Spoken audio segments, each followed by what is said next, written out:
Hello, everybody. Welcome to the Middle Ground Mike. We got a great guest here today. I've had the chance to talk to her a little bit. Great personality. Joe seems happy. Leah Brown, how are you doing today? I'm so well, thank you, Joe. Thank you for having me. Well, thank you for being on. Like I said, your background is phenomenal. And that's your group is seems to want to do a lot of good, and it's just kind of like you talk a lot about like the journey, right? Your journey in like a chaotic world, things like that. Give everybody a little bit of description about who you are and where you come from. Yeah, absolutely. I am currently based in the UK. I run a values-driven problem-solving consultancy called the Wayfinders Group. I am a recovering mergers and acquisitions lawyer turned mediator, and that passion for mediation has taken me into restorative justice. I'm the elder daughter of two. And I'm passionate about many things, including playing my violin, playing team sports, and walking my dog on the beach. I got 3 dogs. They're all big babies. I got I have a one, he's Cavapoo. almost 100. She's tiny. Oh, I got one, he's 100 pounds and just wants to jump in your lap like he's a lap. You can lay next to me, but you can't sit in my lap. Yeah, I mean, we got a big backyard, so it helps, but he's a big old baby. Most dogs bark. I mean, he yelps when he's happy. It's a very, very, very odd dog. Let's kind of dive in a little bit to kind of like your early chaos in your world, right? How did that look? How did it kind of make you who you are and kind of get you to So I was born in the US in Maryland and moved to the UK as a 2-year old. So I grew up in the UK. I did actually end up back in the US for high school.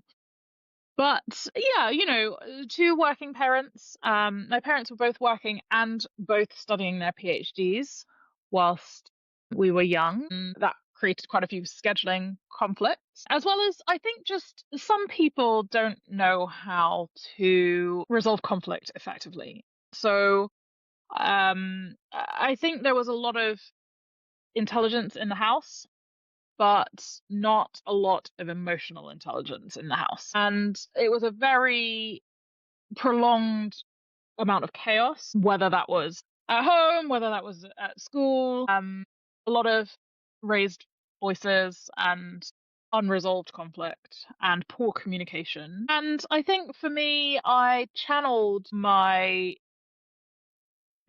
I suppose, dislike of this into achievement. So I was very successful in sports.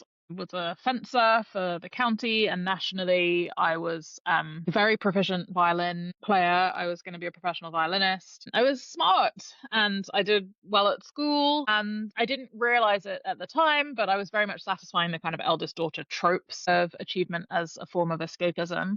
And I think I took on a lot of the powerlessness of the conflict and would do whatever I could to solve the problems because everywhere I looked there were problems to be solved. So it was quite natural to me as a problem solver to choose a career as a lawyer. I know a lot of people choose law because they're very passionate about justice.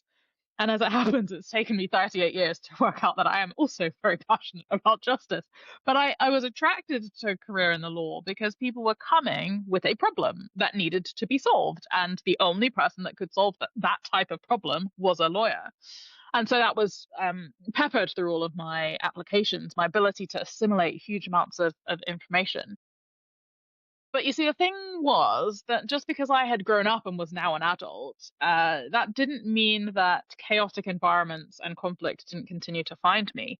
And my entire legal career, for the first, I think probably the first 10 years of my legal career, were careening from incredibly difficult, toxic environments with outlandish things happening that most people don't get to see across a 40-year career. And I was seeing them over and over and over again in different organizations. And I was not the common denominator, though you could be forgiven for thinking that. And so I said, actually, what's going on here? Who am I? And, can I change the way that I am encountering these situations? Can I change the way in which I show up in these situations? What other skills do I need to have to be able to show up in these situations differently.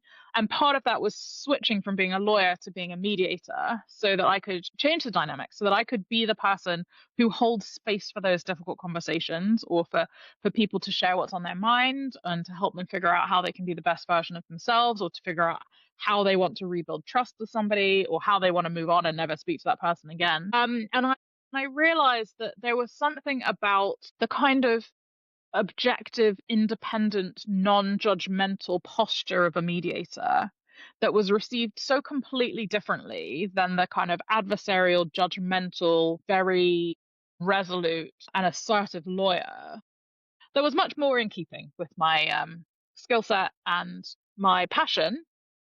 Because it turns out that being brought up in an environment that was dysfunctional and that was conflict ridden, I had this real sense of injustice, and therefore the ability to hold out opportunities for other people to reconcile and to be transformed was the outworking of my desire to see things that I could never see in my family of origin. But you said you're, I believe, 38. Yeah, 38. So you kind of go. I'm 40, so we kind of pretty much grew up in the same time period. I love kind of like what you were saying about how like the stuff going on at home, right? So I grew up with a single dad that had zero patience, zero debate. My dad told me once, he goes, "I love you, but I don't care about your opinion." He goes, "I run the house, you do as I say." And I was like, I learned kind of, well, just do what dad says, and I'll get whatever I want, and just don't get in trouble, and everything will be fine. But there really wasn't that like talking. I mean, we do now that I'm older, but and so it was just that I didn't. And my wife used to joke around with me. She'd be like, "You have daddy issues." She's like, "You're the only guy I've ever met with daddy issues." Just joking with me, because I was always like, well, when I'm stressed out, I would always just, when my dad was alive, I'd call my dad. My dad would be like, "This is how you need to do it. This is how you need to think. This is how you need to function." And then when you don't have that, especially when you come from that type of background, right? That's just that conflict ridden, right? You just, I guess, as you kind of become an adult, you become dependent on that too, as like a point of reference. You're like, okay, this experience made me do that.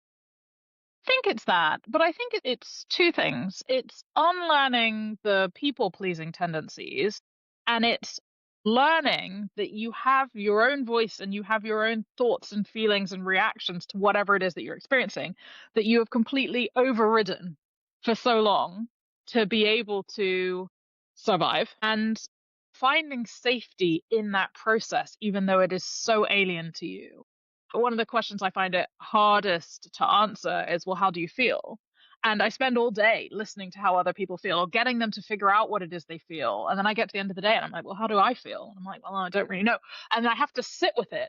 And I get there eventually, but there's a discipline behind that, because nobody was asking. Nobody cared. Nobody cared how I felt about it, because it didn't Yeah, it didn't agreed. matter. And it was, just, what are you complaining about? Just get on with it. And I'm like, well, and I wouldn't say that I was overly emotionally sensitive, objectively speaking, but I think when there's a disconnect between what you need as an individual and what is available to you, you as a child form a sense of, I am fearful because I don't feel safe, and there is no one here to enable me to feel safe. Okay, I need to lie to myself that I'm safe in this situation.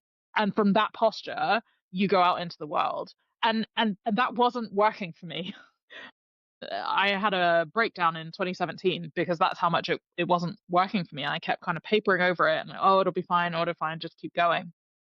And there will always be a reckoning, whether that's with your health, whether that's in your job, whether that's in your relationships. Something will come about, usually in your late 20s or early 30s, where you are confronted by this lie that you're living effectively, where you say, well, actually, I don't endorse that. And I'm either breaking a contract with myself, or I'm breaking a contract with the person who's had control over me. And neither of those things are comfortable. But actually, I chose freedom. And I will choose freedom for the people that I work with any day, because what we're turning into is a society of people who are unhealed. And that means that they are harmful and unhinged. It's generational, right? So it just keeps giving birth to more and more harm and unhealthiness. And in a therapized culture, it's even harder to get to the root of some of the things that people have experienced because everybody's so emotionally literate now in a way that they weren't when we were growing up, or certainly our parents' generation. And so, it's a real privilege, I think, to hold space for those lightning moments where people see themselves or their own needs for the first time. But, I'm also a work in progress and I have to take that extra step to check in with myself and say, is this in alignment with what I'm trying to do? And what voice am I listening to in this situation? Is it my own? Or is it something else that still, is in the back of my head controlling the way that I. Something I found, like, you said you had a breakdown 2017. I was in, I believe it was 16, but, I kept getting sick, getting sick, getting sick, and kept going to the hospital. My wife works for a hospital system.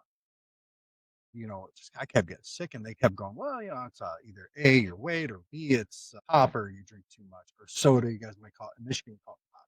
You probably know that part, though. Um, they were just trying to find reasons because they couldn't figure anything out. Like, they just, and then one day I go, and it just kinda started. It was about a 6-month process. And after 6 months of being in on people, right? So my job is kind of like, "Hey, we've been kinda in and out for 6 months, what's going on here? You've either gotta get this together or we gotta find someone who will," which I don't blame them, right? They're a company. And then I go in there and they're like, and so pretty much just I had a breakdown. Everything my whole life that I had been so confident about, everything was just do in order, just shattered. And it was just it was odd, because it was something that I had never experienced before. I had no idea. I resented, my wife. I resented everything in existence. Oh, and so I had to learn. I went and seen someone. I had a therapist, and I kind of really had to learn, like, okay, hey, the one thing I found is how to, like, regulate myself. It's okay if I'm feeling any kind of way, anxious, depressed, take like a 15-minute nap, and for whatever reason, that, like, regulates my mind, and I wake up and I'm like, "Okay, now I can kinda just face this head on." And it was just it was very weird, you go up from being so confident in your 20s, right? Like, you feel like you have the world by the you know, and then I'm just, like, wondering how many people in our age group have truly been through that. If I'm honest, I think a lot of people hide from the precipice and so don't jump. I think it takes particular frustration or determination to push through. I mean, I did years of trauma counseling. And the one of the things that caused the problem for me was my mother always told me that I was stupid. Which, I mean, when you're incredibly intelligent and you look down on everybody else in society as substandard, then I can kind of understand that. But it was when she was arrested and sectioned, or I suppose, what do we call it in the States when you get transported to the psychiatric facility? Yeah, I'm drawing a blank. Yeah, that. And I was speaking to the doctors because in the UK, under the legislation, like I'm responsible for her. Institutionalized, yes, that's the one. I'm responsible for the institutionalized person as the eldest child if they're not married, or if their parents are not around. And I was speaking to the doctor, and she said to me, "So it seems like your mother's quite intelligent. Like I know that you're quite intelligent as a lawyer, but like you're nowhere near as smart as she is." And I just thought, how dare you? And it really alivened something in me that made me realize that I had always looked at things through a particular lens, and I wasn't able to distance myself from that lens because I hadn't been taught to ever see anything but through that lens. And there was a huge kind of freeing process when I found the value in the ways that I was different from her, the ways in which my intellect is different in some areas, superior in other areas, but not up for comparison is the most important thing. And I think for me, I think realizing through that therapeutic process how much I had been carrying and how many things had happened and how much I was involved in or felt responsible for that was way above my pay grade. I think was what culminated in me reaching this point where I was like, I can't do this anymore. And it wasn't a, I want to end my life, can't do this anymore. It was a, I cannot continue to live in this way. Something needs to change so that I can continue to go on. But also, oh my goodness, I'm the problem. What do I need to do? Like, what process do I need to commit to? Who do I need to talk to? Who can help me? And it was amazing how many people I went through who were not able to help me to get to a place where I could find somebody who was able to work with me. And the irony was that I needed to find somebody who was as intelligent, if not more intelligent, so that they could be on my level to work through some of the incredibly deep challenges that I was facing without judging them or feeling insecure about them. And that was a wonderful opportunity that I appreciate so many people don't have. It was incredibly expensive. It was, I don't even know how I kept my career afloat during that kind of 5.5 years. But I'm so grateful for the way that it enabled me to both see myself, but also the people around me much clearer, but also, most importantly, gave me the tools to be able to see people in general so that I would be equipped to do the work that I do now. Yeah, no, I mean, it's that stuff is it's definitely very challenging. COVID really, a lot of people went through. I mean, maybe especially with isolation. I used to be somebody that I would love going and taking my kids. Hey, let's go out. Let's check something out at the store. And now I'm like, yeah, no, man, there's too many crazy people. The people are kind of going off the rockers. These days you don't know what they're gonna do. My wife's like, you used to be the one I couldn't get to stay home, and now it's completely reversed. And I was like, yeah, going through COVID, you just kind of seen a whole side of people. Maybe you knew, but you just kind of thought maybe it was overblown. And then COVID, it brought out the worst. And I remember being at I think it was a hardware store, and I just seen this elderly guy just going. She wasn't wearing a mask, and I mean, and I'm sure in the states that was like a big like yes no thing. And I mean, I get where he was coming from per se, but I'm like, man, she looks like she's like 20, if that. There's just no reason to take it that far, man. Like just and next thing you know, the security people are coming over there, and now you got this older guy at the store. All just it just created that just chaotic situation. It's so hard though, because I hear a situation like that and I think something is going on for him and it's got nothing to do with that mask. It's got nothing to do with that hardware store and it's got nothing to do with that cashier. And people aren't seeing him and he doesn't know how to communicate. And he's doing the best that he can to communicate out of a pressure cooker. And what he doesn't need is to be incarcerated for having an outburst at the store. And yeah, I think it's so hard to be able to make interventions in situations like that because the people around them are usually not equipped to see what's really going on beneath the surface and to give them grace in that situation to recognize that everyone in that situation is doing the best that they can even if they are acting completely unhinged. Yeah, and you were kind of talking about things like that. In the United States, they closed down a lot of things like that between like the '60s and the '80s. Like pretty much all but a couple spots in each state closed. Mm. The current president just signed an executive order, essentially giving all those places an opportunity to reopen. And so that kind of made me like start digging a little bit, and the reason why is, like why traditional systems are failing survivors, people going through it. Because there's really not very many places, I don't know about there, but especially here in the States for them to go. There's just nowhere for them to go. So they kind of just get left out, to dry. And I think that's what creates some of the problems that are in today's society. 40, 50 years ago, if someone was hitting like a really, really low point, they went crazy from stress, they just cracked. There was a place for them to go. Hopefully they healed, right? For them, not just hopefully you get better.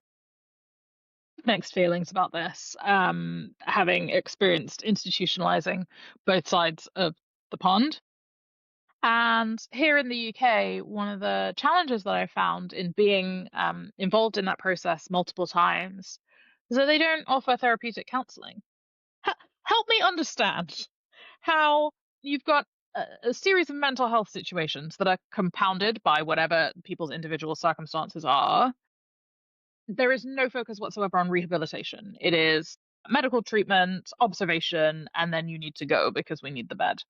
And that just creates this kind of cycle where people are in and out and in and out and in and out and never able to live independently for long enough to be able to build a life that's sustainable. So I take issue with that. But in the US, I mean, I think the problem is that it's so easy for the system to be manipulated. So for example, for I don't know, in a domestic abuse situation, for a husband to procure a situation where his wife looks crazy and then she's stuck in this facility indefinitely without the ability to get out because a diagnosis has been made over her that kind of renders her unable to work or disrupts her life or commits her to kind of some kind of financial challenges indefinitely. And I mean that's true here too to a degree, but I do agree that as a first response to any kind of situation, having the option to institutionalize people is great. But I do think there needs to be a greater focus on rehabilitation. And there also needs to be a greater focus on training in a way that people actually understand the complexity of the challenges that people are coming in with, the intersectionality and comorbidity of some of the mental health challenges that people are experiencing. And I haven't seen the investment in the systems either side of the pond to render that viable. Yeah, and and I'm kind of hoping that they'll do that here. It's going to be a very tricky situation, but I truly feel like especially in today's world, there's a lot. Let's try to fix it. Where he's growing up, then it's kind of like, well, take a drink of water, swallow it down, buddy, and just forget all about it. It may come up in 20 years, but these next 20 years are going to be great. And that's kind of like where that comes in. And I relate that in the States compared to 70 years ago when actually you didn't need a background check to get a gun. Anybody could just go buy one. But yet with more checks and balances in place these days, there's more gun violence. But I think that's because there's people who are in a certain spot, certain situation. And so I'm kind of hoping that, there is with that investment, hopefully they can make some changes because the United States is facing an ungodly crazy, especially with the roles. It's kind of reversed in the United States, not reversed, but it's changed. I talked about this with another guest. Women are now in the United States compared to their grandmothers. They're very hey, it's a completely different world for them. But where that's different for guys, and this is something I haven't really experienced this because I've got a phenomenal wife, and I mean, I'm a very lucky man to where she is independent, she works and everything, but somehow we kind of like just defaulted with certain things into like those natural roles. To be honest, we never really set anything up like that. It just kind of fell into place. But where I was getting to with that is, you know, where men are like, you got to be a little bit more modern these days. But in almost every situation, he's still expected to wherever you want to define that. Like, and that is just I think that as a gender, as whatever, men just don't grow up hardwired that way. Men are a little bit more simple in a lot of situations. They're like, "Hey, I want to work hard. I want to do these things." And now they're kind of like, "Hey, okay, hey, you got to be active for the kids. You got to be active for this. You got to be active for that." And that has Reading a lot changed. about this lately, and I was Yeah, listening to it somebody changed everything. on social media over the weekend, and basically our generation, the girls were taught something different than the men. So we were kind of treated like glass and very protected and very encouraged and pushed to be successful educationally and independent but the men weren't schooled in what they need to be to respond to that or to keep up with that or to be comfortable in that, and so you end up with a disconnect for a whole generation for, well, how are we supposed to relate to each other, and what is right and what is wrong, and how do we move past this clash of expectations.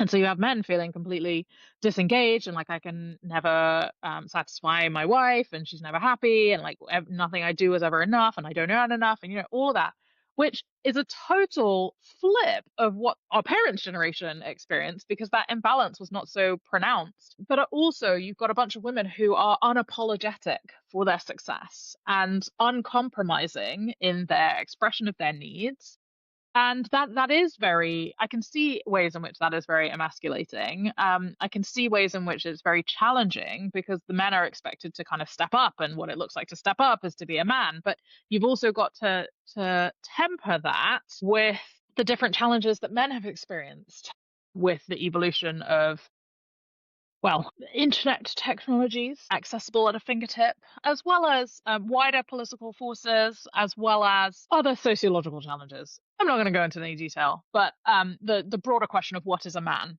remains open. And I think there are, again, both sides of the pond, more so probably in the US because of its connection to conservative theology. But there are very different views depending on which circles you're in as to how you would answer that question.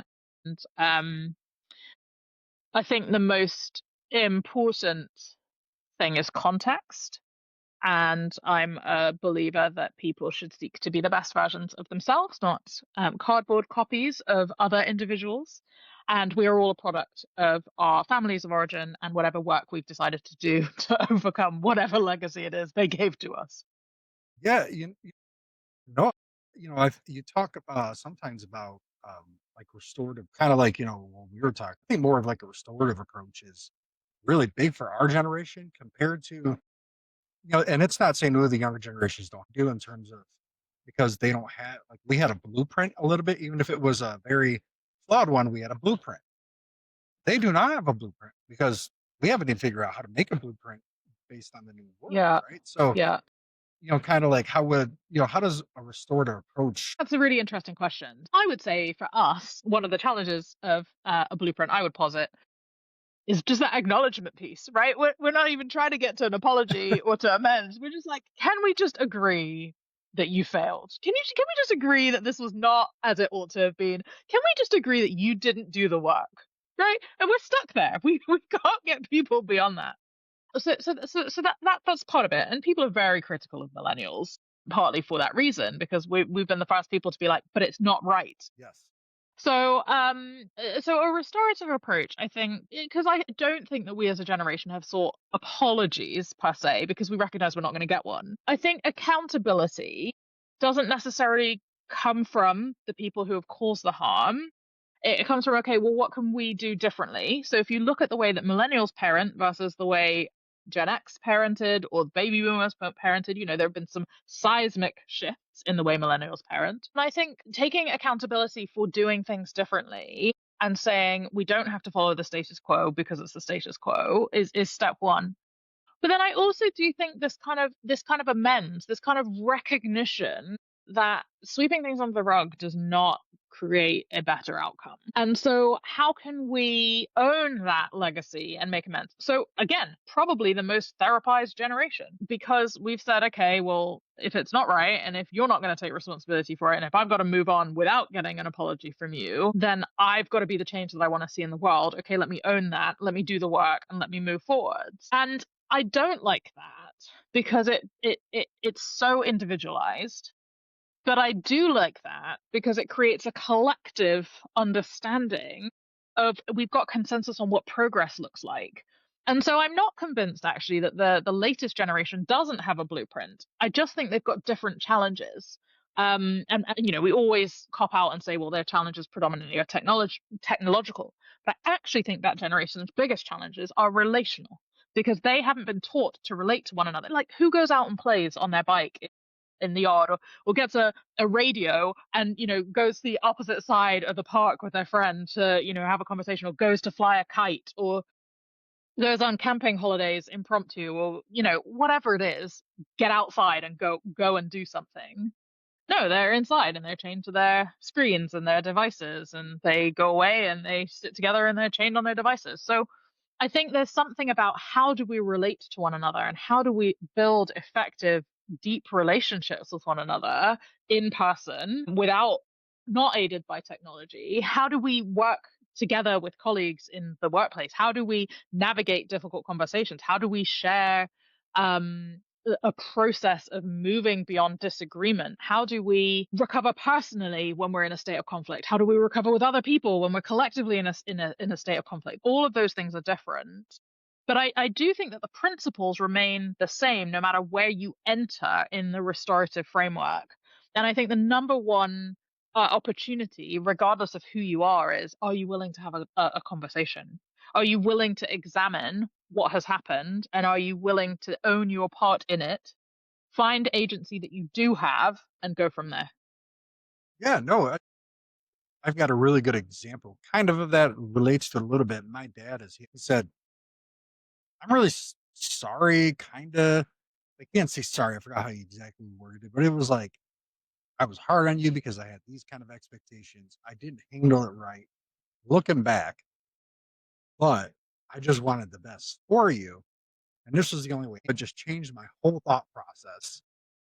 And then, I was like, okay, well, maybe getting married and having kids is because where before that I was like, man, I do not want to deal with that stress. I do not want that going on in my life. There is nothing about that that sounds like a good time. My dad always, oh, when you get older, that changes. And then I was like, it was just that moment, that you see, okay, you change because your parents change. That role changes, and that is, and I think the younger generations are having a harder time finding out. It was a little bit more defined. It's not as defined. Yeah, I think that's true. I was just looking to see if I could find it, but there's a really good book. I can't remember who the author is, but it's called How to Make Peace with Your Parents and whether they are alive or whether they have passed. It's not exactly a workbook, but it's a very helpful discourse on how can you go through personal exercises and thought processes and psychological investigation to help you make peace with whatever has happened to you, because in your dad's example, and the same is true of my dad, they have said very clearly, I did the best that I could and I recognize that I didn't always get that right. In fact, I often didn't get that right, and I'm sorry, and I wish that I could have done things differently. I didn't know how. And then if you look at how they were parented, of course they didn't know how because they hadn't been shown how. And so it was actually impossible unless they did the work. But it was actually impossible for them to have done any differently. And I think that that's part of that process of learning to parent yourself is recognizing that you can't continue to punish somebody for the way that they did the best that they could to bring you up. All you can do is disrupt the cycle and do things differently yourself. Yeah, and I've got a 15-year-old boy and I've got a 7-year-old boy. My 7-year-old is autistic. Technically, my 15-year-old has Asperger's. But if I didn't tell you, you would have like zero idea. I mean, when I was growing up, they would just be like, "Yeah, he's antisocial, whatever." Like he probably would have never even got diagnosed. But it's just kind of definitely when you're raising. I mean, girls are a little bit. Everybody I've ever talked to says I would rather raise boys any day of the week. So much simpler than raising girls. I was just, I was talking to someone and it was just kind I was very, boys do have emotions too, and I can tell you my 15-year-old is way more expressive with his emotions than I was. Cause I'm sitting here, I'm like, I would have been like, nope, yep, I'll just hopefully it gets better. So like, kind of like with your group, like the wayfinders and then the systemic change, right? So how does that group and like, how are we, filling that need that's there? And obviously uncomfortable truths are always something it's difficult, but I think for me personally, feedback is always important, right? Especially in any situation. How does that kind of play into making people comfortable with feedback? And and just kind of talking about. I mean, a really good starting question is like, what's the worst that somebody can possibly say about you? Okay, great. So it can't possibly be as bad as that. So shall we see what they say? And people are often pleasantly surprised by feedback. We have a culture in the UK where unsolicited feedback is just not a thing, and people can see you making an absolute hash of things, and they won't intervene. They'll just watch you, and they'll be like, "Yeah, I mean, I could see it going wrong, but it just wasn't my responsibility to tell you." That does not happen in the United States. And so I say that partly joking because this society that I'm speaking into doesn't want to hear about restorative approaches. They don't really want to connect the dots to see why there's a shortage in acknowledgement and how that plays through to, really meaningless apologies. If you watch shows like Love is Blind or I'm struggling to think of other Married at First Sight, The Bachelor, whatever, where relationship conflict comes up and they're like, "Oh, I'm sorry if I offended you, but." It's like, this is not an apology. You don't know what an apology is, or you're choosing not to give one. But actually, when you magnify that on a much broader scale, when the stakes are so much higher and you give an even more insufficient apology, you're causing significant damage to the person who's on the receiving end of that. And so, one of the things I found in my practice is I've got to take several steps back and educate before I can actually deploy the kind of blueprints that I can see would solve the wider strategic problems. And so, yeah, I'm very much in the education phase, which means, okay, how does this need to be embedded in existing legislation? What does the research say? What does public polling say? What do leaders who are working in these environments, what is their experience? And what would help them, support them in their roles, support them in embedding these approaches? What do pilots look like in these spaces? And so that's kind of where I'm at the moment. And then I think more broadly in my wider change management practice, I just embed these things as rote. It's just part of the way that I deliver mediations. It's just part of the way I do governance reviews. Just part of the way that I engage with any of my clients, giving them space to say what could be done better, or what they liked or what they didn't like, or what they need from me next time. And just creating that open dialogue so that they can be free to tell me if something isn't working, so I don't get to the end of the assignment and they're like, "Okay, that was great, we never want to work with you again." Like, you should never be in that situation. And if you are, you're not asking enough questions. But I do think that there is a real place for curiosity when it comes to giving and receiving feedback. And I think listening effectively when it comes to hearing that feedback. So not just taking on board what somebody's saying, but clarifying what it is that you've heard. Because even in the communication of feedback, we hold off because we don't want to upset somebody. And so we choose our words very carefully, and then we don't really say what it is that we're meaning to say. So we're like, "Oh, well, I said it." And then, but they haven't changed. Well, you didn't communicate what the actual problem was because you didn't want to upset them. So they're none the wiser. They could sense in your tone and in your voice that you're not really happy with them, but they don't really know why you're not happy. And so they can't really do anything about it. So you've all lost.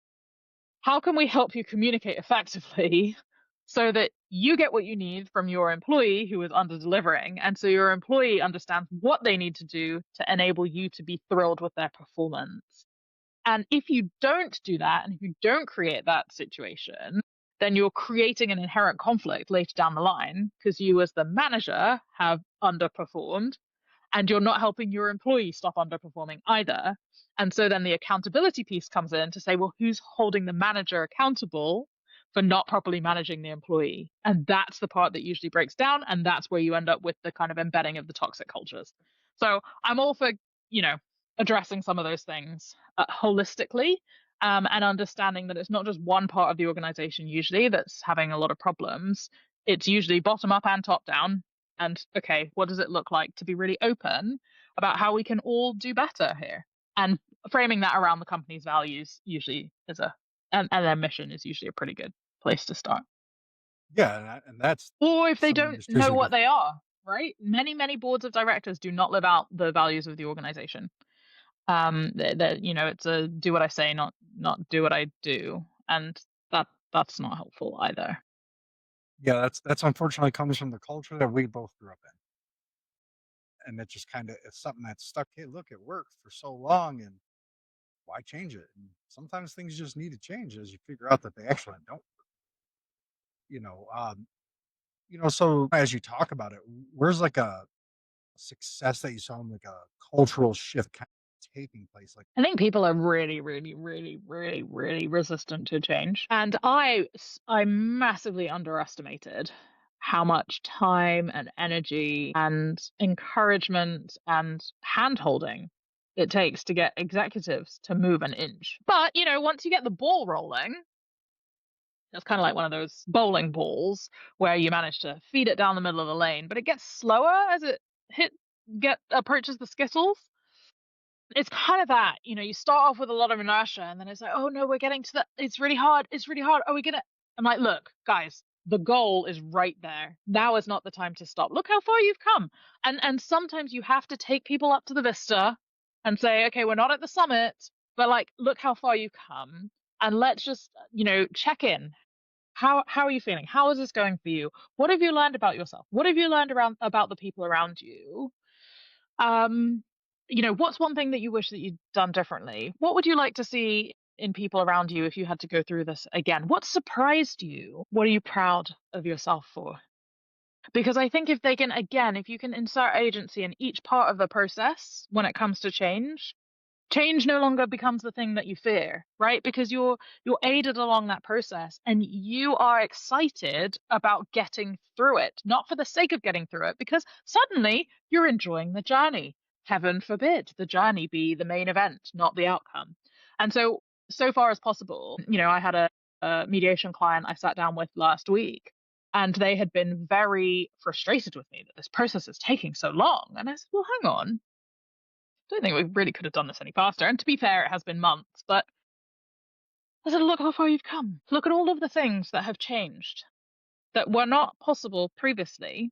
We're not at the end. I agree with you. And it would be very nice if this was finished, but we're not there yet. But look where we are.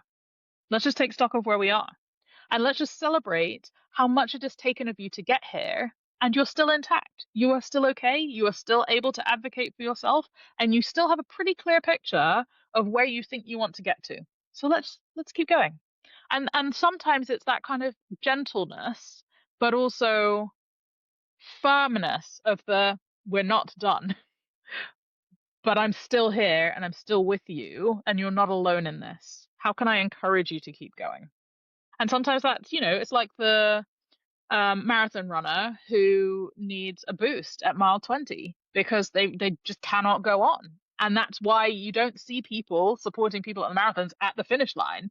You see them dotted along the course because that's where they need that continual injection. And if you see change as like a marathon, not as a sprint, that's all we need. We need these milestones where you have these unexpected joys and bursts of progress so that people feel incentivized to keep going. Yeah, because I mean, no matter whoever you are, kind of like a coalition. Yeah, working on pioneering that with some senior leaders in the UK to bring about some of the legislative changes to embed these restorative approaches in institutional leaders in Britain. How does that work? I mean, without like divulging any secrets, Nick, stuff that you're not supposed to or whatever yet.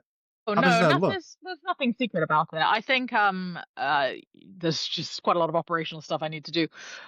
So in the UK for 34 years, the families of the Hillsborough football stadium disaster have been campaigning for a change to the law that would bring about a legal duty of candor for officials or institutional leaders, so that they have a positive duty to tell the truth effectively rather than institutional cover-ups, of which the US is Yeah, intimately we're great at that. intimately Our aware of. specialty.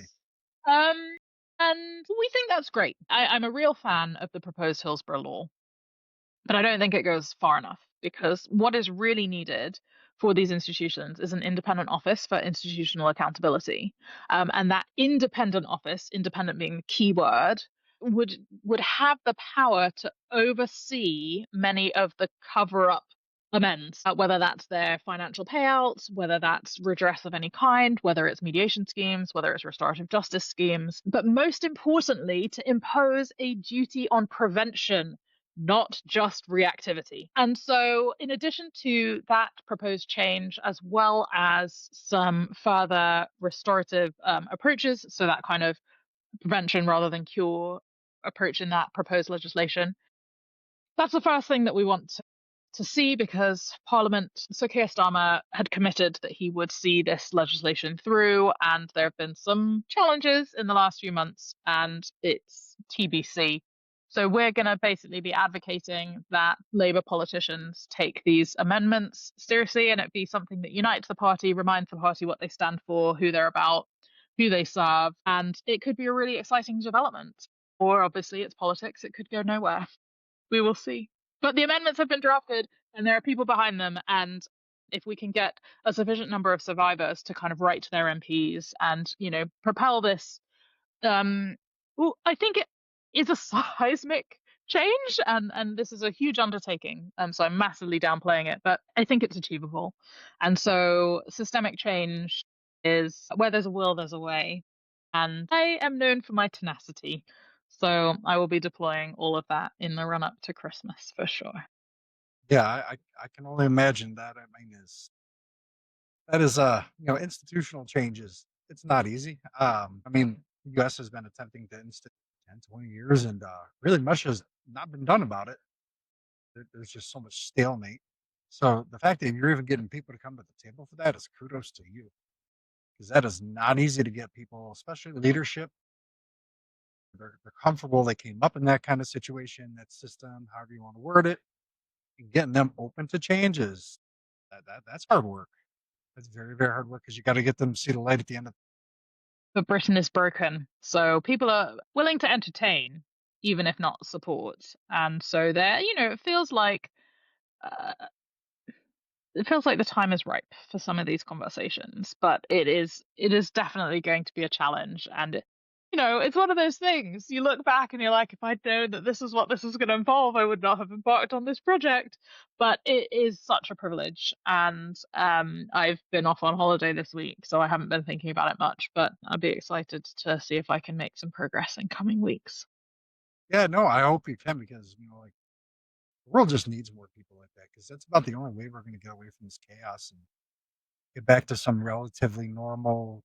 Go to the grocery store and people feel like comfortable doing it again. You don't feel so anxious when you walk in the door.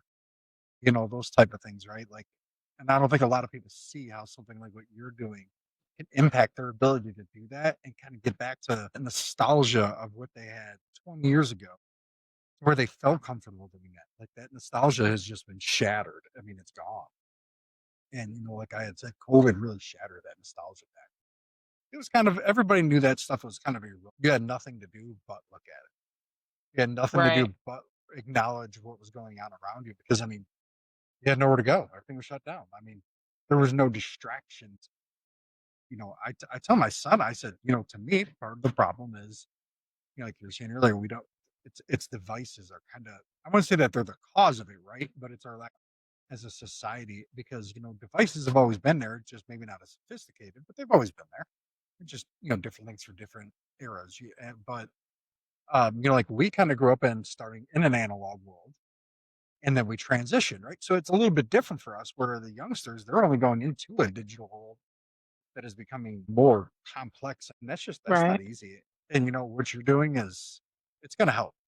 It's gonna make a big difference. Hopefully it can make some difference over here across this pond because and I just the unfortunate part about the United States is, when Parliament I believe does something there. It's see here, I mean, like here you got the federal Each government can individual do it. state. Yeah. Yeah, the federal government does it, then you gotta try to convince each state to kinda join in, and that's why it strong arm states into going the direction they want them to go in, and it's difficult. Here, I think if the government had to actually debate on how to pay an electric bill, I think that their lights would go out before they actually figured out how to do it, just because of that partisan, that no legitimate reason, Yeah. because they all got skeletons in their closet. They all just close the door and they want you to and, It's easier it's though. oh, yeah. I mean, I've seen some, clips of the parliament there. I think it's, the House of Commons and House of House Lords. yes, House of Lords, and I've just seen, woof, man, they get animated compared to American politicians. Yeah, but that's the role of high quality debate. Although I'm not sure that the House of Commons has demonstrated high quality debate in quite some time, but that's just a personal opinion. Yeah, the United States has gone away from debate. They try to get away from that. It's, in the United States now, the, Speaker of the House pretty much whereas when our time was coming up, they had, like there's still the committees are there, but if a committee had enough support, no matter what the House Speaker thought, it would get voted on. Whereas to now is the House Speaker pretty much About power. It's about power. yes. Ruling with an iron fist. He's doing a great Yeah, job of it. But yeah. at what But I cost? mean, yeah, I mean it's just it's hard. I mean, it's kind of like you're talking. People feel broken. I mean, a lot of people feel America is broken. They feel like, hey, man, I went to college for 6 years and spent $70,000. The job that companies are offering me is $40,000. How am I supposed to buy a house when a house is 400,000? And that's just it creates the situation which you got, and I tell people political leaders here only have themselves to point at because they help create the situation. They created it, because all they did was tell. They never really speak about how much good is actually. So that's all people see. They don't talk about, hey, moms are having a good time with this. It's just the positive is just completely. It's just pure negative. So it's very just weird.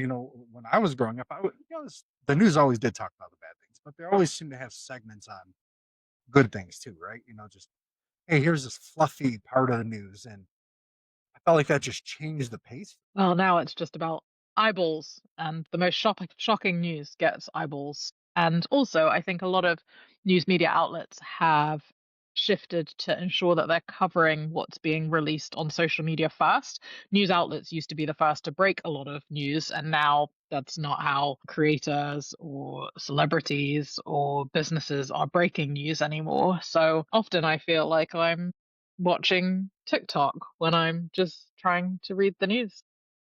Yes. Something that as we wrap up, something that I learned I don't know about how it works there, but here, news organizations, a lot of them like CNN, things of that nature, they changed how they're defined. So they're no longer defined as news organizations, they're defined as entertainment companies. Right, So now when they kind of twist the truth a little bit or kind of just make it look, there's no penalty. Whereas if you're a correct. dedicated, established news company, if you did that, you would have to like issue huge. That's yeah, that's been the huge controversy with GB News in the UK because of breaching Ofcom regulations, and they're like, well, we're not a traditional news media company, so you can't hold us to the same standard as the BBC. It's really Yeah, interesting. and I feel that they definitely need it. I mean, without killing freedom of speech, because that's big here. Once you start telling people they can't say something that will set this whole country off the edge of a cliff. If you start censoring people here, I mean, it's wild. Like Americans are so divided, but when you kind of start going down that rabbit hole, all of a sudden the unity just starts. A lot of people hate each other, but it's like, Yeah, hey man, but yeah. that guy's still got to be allowed to say it. I just got to be allowed to yell back at him, and that's kind of it's a double edged sword. And I know freedom of speech is a little bit different in Europe than it is here. It's not as open as what Americans would call freedom of speech, but I mean, I would assume it's still pretty open, considering know that there's a lot more here. Yeah, but I think everything has been weaponized, and that's where the problem is. And then what's the line between freedom of speech and hate speech and misogyny? And I don't know. It's a very interesting time we live in.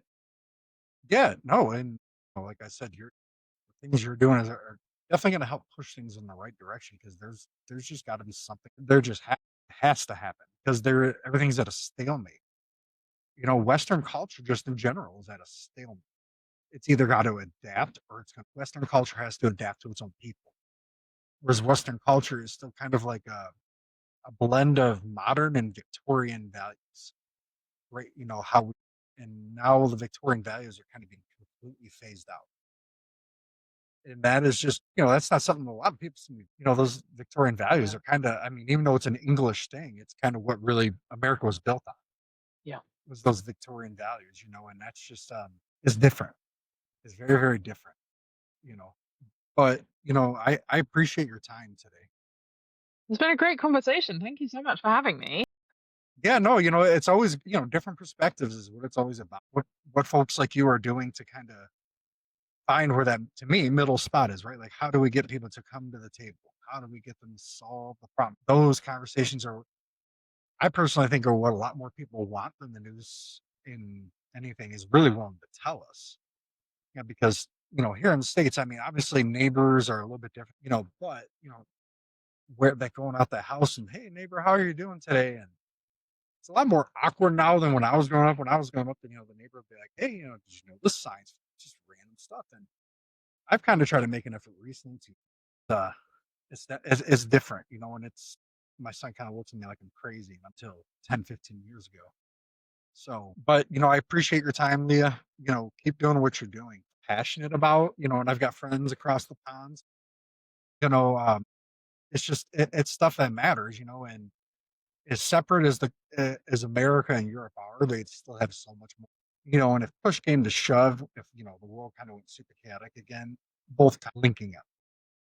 Because when push comes to shove, we have a whole lot more in common as cultures, and I think that that is a very understated situation. You know, America is essentially Europe 2.0. I say in a lot of ways. Its governing style is, the French. America's laws are based off of English common law. It's essentially Britain that doesn't have a king. I joke around that sometimes here, America is switching to a system of an elected representative. You elect I your mean, guy. it feels a lot like that at the moment. Yeah, I mean it's less probably 4 presidents. It's been which one can write the more orders. They always want to overdo the previous one, and it's like how about we just one up another legislative branch and just kind of go back to the way it was 40 years ago. But times change. People got to change with them. So, but thank you so much again for coming on. I appreciate it. And I hope you have a good one.